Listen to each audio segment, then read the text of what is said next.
Bulletin में सबसे पहले बात करेंगे। सुप्रीम कोर्ट के आईनी बेंच ने फौजी अदालतों को 85 सिविलियंस के मुकदमात के फैसले सुनाने की इजाजत दे दी है। आईनी बेंच ने आज की समाअत के हुक्मनामे में कहा कि फौजी अदालतों के फैसलों का मुस्तकबिल सिविलियंस के मिलिट्री ट्रायल केस के फैसले से मशरूत होगा। आईनी बेंच ने कहा कि जिन सिविलियंस को सजा में रियायत मिल सकती है उन्हें रियायत देकर रिहा कर दिया जाए। जिन मुल्जिमान को रिहा नहीं किया जा सकता और उन्हें सजा सुनाई है तो उन्हें फौजी तहवील से निकाल कर जेलों में मुंतकिल किया जाए। आईनी बेंच ने सिविलियंस के फौजी अदालतों में ट्रायल के केस की समाअत आइंदा माह तक मुलतवी कर दी है।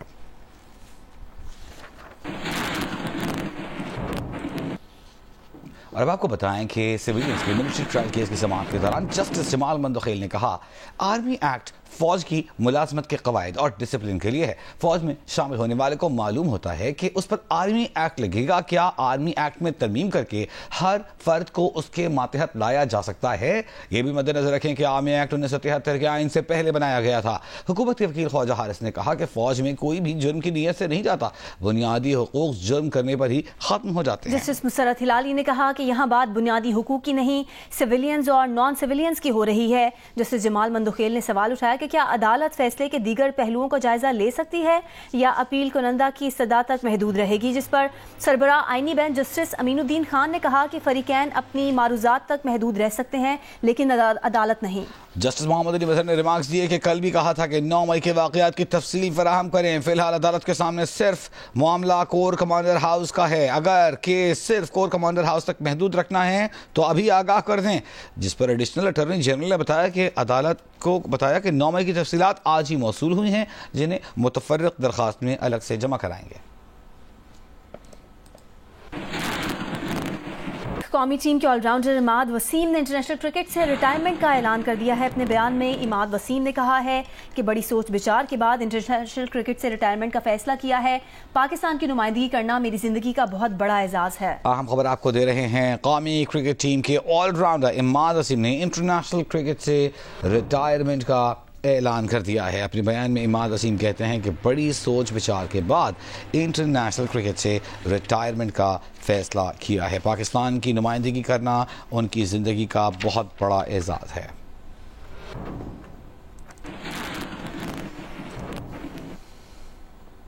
पाकिस्तान क्रिकेट टीम के साबिक कप्तान शाहिद आफरीदी ने कहा है कि झल मक्सी में होने वाली रेस के लिए वो पुरजोश हैं। जियो न्यूज़ के नुमाइंदे अतीकुर रहमान से बात करते हुए शाहिद आफरीदी ने कहा कि कल ट्रैक देखेंगे, अगर उन्हें लगा कि वो उस पर गाड़ी चला सकते हैं तो रेस में भी हिस्सा लेंगे।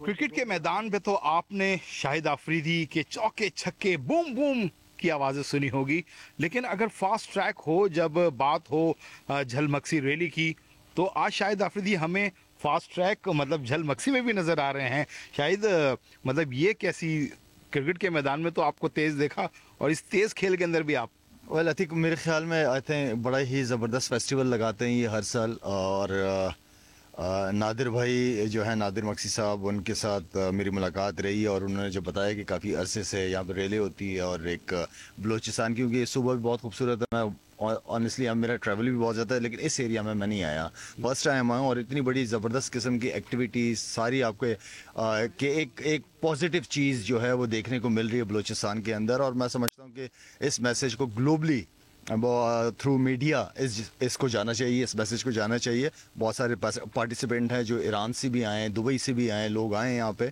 तो I think it's healthy activity और सारे लोग यहाँ पे इकट्ठे हैं। एक पॉजिटिव मैसेज ओवरऑल दुनिया में फ्रॉम पीपल ऑफ बलोचिस्तान जाना चाहिए।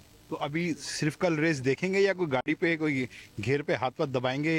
कल असल में तो ट्रैक देखूंगा कि ट्रैक इस काबिल है कि मैं अपने कमर का दर्द बर्दाश्त कर सकूँ वहाँ पे, तो ट्रैक देखूंगा इंशाल्लाह। और है इरादा, अगर इतने दूर से आया हूँ, यहाँ पे आया हूँ, तो इंजॉय करूँगा इसको।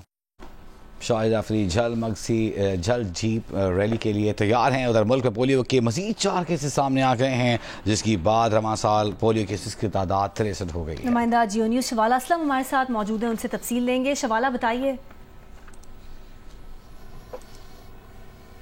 शवाला, आपको आवाज आ रही है? जी आ रही है। जी, मजीद 4 केसेस सामने आ गए हैं मुल्क में पोलियो के। जी बिल्कुल, देखिए साल 2024 के दौरान मुल्क में जो पोलियो केसेस की तादाद है वो 63 हो गई है। पाकिस्तान में मजीद जो 4 पोलियो केसेस हैं उनकी तस्दीक हुई है। DI खान से, टैंक से, जैकबाबाद और सक्कर से पोलियो केसेस रिपोर्ट हुए हैं। DI खान और जैकबाबाद से पोलियो का ये 9वां और तीसरा केस है, जबकि सक्कर से पोलियो का पहला केस रिपोर्ट हुआ है और जो मुतासरा है वो बच्चा है और लड़का है। रवा साल अगर पोलियो केसेस की बात करें तो बलूचिस्तान में 26, खैबर पख्तूनख्वा में 18, सिंध में 17, पंजाब और इस्लामाबाद से भी एक केस। जी बहुत शुक्रिया शबादा।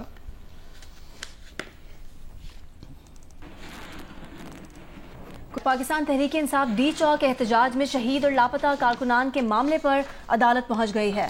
इस बारे में तफसीलात जानेंगे नुमाइंदा जियो न्यूज़ अरफा फिरोज जकी की। अरफा, बताइएगा क्या दरख्वास्त दायर की गई है और क्या दावा है पाकिस्तान तहरीक इंसाफ का इस दरख्वास्त में कि कितने कारकुनान हलाक हुए हैं? देखिए, चेयरमैन PTI बैरिस्टर गौहर जो है वो आज अदालत पहुंच गए हैं और डिस्ट्रिक्ट एंड सेशन कोर्ट में उन्होंने वकील लतीफ खोसा के जरिए एक दरख्वास्त दायर की है और ये जितने भी डी चौक एहतजाज में शहीद और लापता कारकुनान थे उनके मामले पर यह दरख्वास्त दायर की गई। उसमें फरीक जो है वज़ीर-ए-आज़म शहबाज शरीफ समेत वज़ीर दाखिला मोहसिन नकवी, वज़ीर इत्तलात तातार, वज़ीर दफा Khawaja Asif, IG Islamabad, DIG operation SSP security और नामालूम अफराद को इसमें जो फरीक बनाए गए इनके खिलाफ अदालती कार्रवाई शुरू करने का जो है वो एक दरख्वास्त दायर की गई है। अच्छा, इस दरख्वास्त में इन्होंने मुख्तलिफ जो है वो डेटा भी मुस्लिक किया है। उसमें जो 12 शहीद होने वाले कारकुनान है, 38 कारकुनान की लिस्ट में भी उसमें किया जो जख्मी हुए हैं, 139 का जो लापता कारकुनान है उनका भी नाम इसमें जो है वो दरख्वास्त में दायर किए गए है। उसमें जो दरख्वास्त है उसमें लिखा गया है कि जो 26 नवंबर को 0 पॉइंट से तहरीक इंसाफ कारकुनान ने पुरअमन मार्च किया था। तहरीक इंसाफ कारकुनान दौरान एहतजाज गोलियों से जो जख्मी हुए थे, कारकुनान पर गोलियां चलने के चश्मदीद गवाह जो पार्टी के मुतअद्दिद रहनुमा है। पिम्स पॉलीक्लिनिक में मुतअद्दिद जख्मी शोधा लाए गए थे लेकिन हुकूमत ने छुपाने के लिए अस्पतालों का कंट्रोल संभाल लिया था। वज़ीर आज़म, वज़ीर दाखिला, वज़ीर इत्तलात वगैरह के नाकाबिल जमानत वारंट गिरफ्तारी इसमें जारी किए जाए और इस्तदा किए कि फरीकैन के खिलाफ कत्ल और दीगर जो सख्त जो नौयत की दफात होती है उनके तहत अदालती कार्रवाई का जो आगाज किया जाए। लतीफ खोसा के जरिए ये सेशन अदालत में दायर कर दी गई है और कल इब्तदाई इस पर समाअत होगी। जी बहुत शुक्रिया अरफा फिरोज।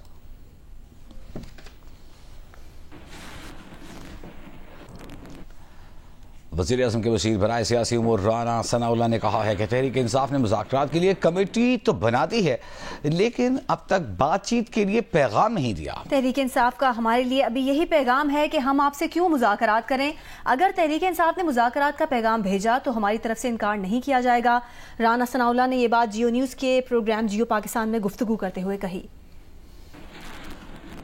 अभी तक उन्होंने ये पैगाम हमें नहीं दिया कि जी हम आपसे बात करना चाहते हैं। उनका पैगाम हमारे तक तो अब तक यही है कि जी आपके साथ क्यों बात करें, आप तो इस पोजीशन में नहीं है कि हम आपके साथ बात करें। तो अगर उन्होंने गवर्नमेंट को या प्राइम मिनिस्टर को इस बारे में जो है वो ये पैगाम भेजा कि जी हम आपके साथ भी अब मुज़ाकरात करने को तैयार हैं, तो मेरी ये असेसमेंट है कि PMLN की तरफ से जो है वो पॉलिटिकल डायलॉग से कभी इनकार नहीं हो। कोई ऐसी ऑफ़र नहीं थी और ये ज़रूर था कि एंगेज किया गया था, लेकिन ये कोई बात ऐसी नहीं हुई थी कि उनको ये कहा गया हो कि आप जो है वो ना आए और बानी PTI को रिहा कर दिया जाएगा। रहनुमा PTI असद कैसर ने हुकूमत से मुज़ाकरात से मुतालिक इब्तदाई बातचीत की इत्तलात को मुस्तरद कर दिया है। कौमी असम्बली में ज़ाहिर ख्याल करते हुए कहा, असद कैसर ने कहा कि स्पीकर से मुलाकात में मुज़ाकरात या डायलॉग की कोई बात नहीं हुई। PTI ने मुज़ाकराती कमेटी ज़रूर बनाई है मगर बात तब ही शुरू हो सकती है जब हुकूमत संजीदगी दिखाए, जिसमें पेशरफ्त बानी PTI की हिदायत के मुताबिक ही होगी। एक वजाहत मैं करना चाहता हूँ, कल सी मीडिया में चल रहा है कि कोई डायलॉग हो रही है, कोई मुज़ाकरात हो रही है और मेरा हवाला किया जा रहा है कि स्पीकर साहब के साथ मेरी की इस किस्म की डिस्कशन हुई है। मैं सिर्फ स्पीकर साहब के पास उसकी घर फातिहा के लिए गया था, वो हमारी कोई डायलॉग कोई मुज़ाकरात नहीं हुई। हाँ, हमने कमेटी ज़रूर बनाई है और वो कमेटी जब मुनासिब समझेगी और हुकूमत संजीदगी दिखाएगी तो फिर हम उसके हवाले से देखेंगे और हम अपने बानी चेयरमैन से बाकायदा इंस्ट्रक्शन लेंगे, तब कोई आगे बात होगी। 26 नवंबर को जिस तरह गोलियां चलाई गई और हमारा 12 कारकुन शहीद हुए। मैं सवाल पूछना चाहता हूं कि गोली क्यों चलाई?